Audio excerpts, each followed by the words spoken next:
So what's next for the stock market? Are we looking for a continuation to potentially test, some of these recent highs that we have of $387?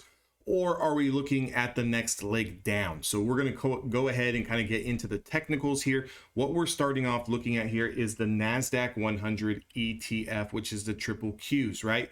So we did close at 377.60. Again, we're looking at the daily time frame here. So each candlestick is going to represent 1 day's worth of work. Now, the bulls have done an exceptional job as of late, right? Especially last week.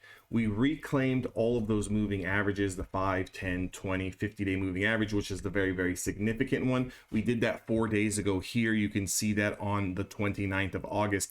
We reclaimed this 50-day moving average, and essentially that new pivot was 375.22, and we traded up to 380. So that would have been a good little swing trade there. Again, for those of you guys who are in Evolution Traders, you understand, especially if you're a swing trader, that if you're looking for those swings, we're looking for those plays that are reconfirming the 50-day moving average, whether it's over or under. Depending on whether it's over or under, we'll determine whether we're going to be looking to swing long or short, or create our daily bias for day trading, right?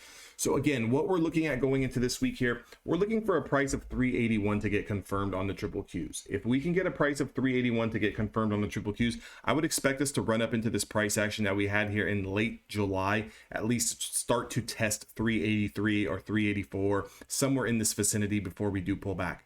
Now, if we do get a little bit of a confirmation through Friday's lows of 376, we do have rising support at 374.70, but ultimately what would be a stronger move, if this move is going to continue, we got our initial breakout. Here's our high price. That's the level we're looking at long. I would like to see a pullback back into this linear regression channel, as well as the 50 SMA.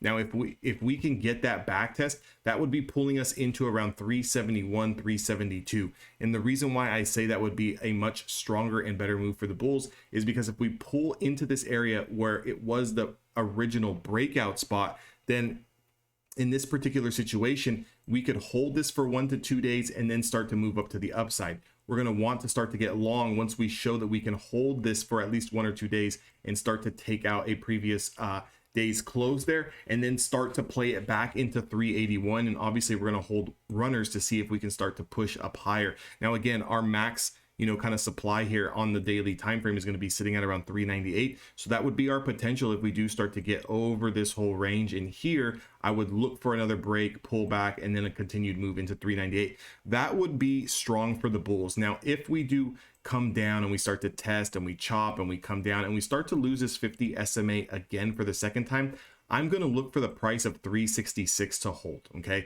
that would be my next absolute spot that I'm going to give the bulls a benefit of the doubt to kind of see if we can catch there at around 366, and then see if we can push higher. And if we do, it's the same scenario where we're going to get long. Any close below 366 or 367 on the triple Qs for tech stocks is going to be devastating, because it would be losing our daily support system here, with room potentially to start flying all the way down to 353. And on this particular case, we're going to need to be coming into the day looking to play short, right? We're going to be ignoring the pops, and we're going to be waiting for those areas to get rejected, and then playing, either the rejection spots and trying to short them back down into support, or we're going to be playing the loss of previous day's lows with anticipation that we're going to continue trading down here to 353 again. So there's two viable scenarios that could happen here.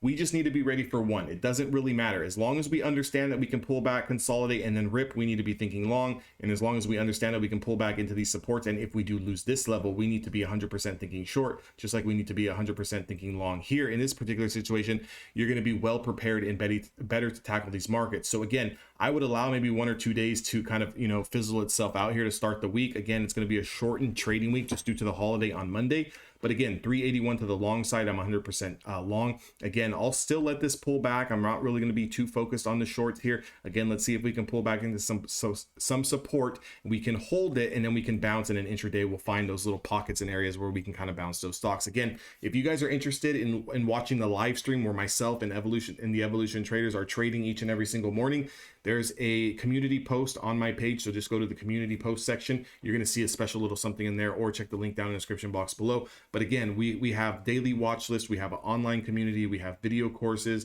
We have live technical analysis. We have live trading webinars now as well, where you can watch the screen as we trade live. Again, if you want to take me up on that, you know, check those 2 areas that I informed you guys about. But everyone else, make sure to do me a favor, comment, give me a thumbs up on this video, turn your bell notifications on, share this video. It doesn't really matter. The more engagement I get with it, the more traders I can reach. And again, ultimately is going to help not only you make money, but the next person and the next person and the next person. That's what this game is all about. It's not a competition between me and you, or you and the next guy. It's about all of us working together so we can all be profitable. The more eyes we have on these charts, the more, you know, levels that we're ready to kind of take action on, the better off we're all going to be. Again, I'll see all of you guys on the next video.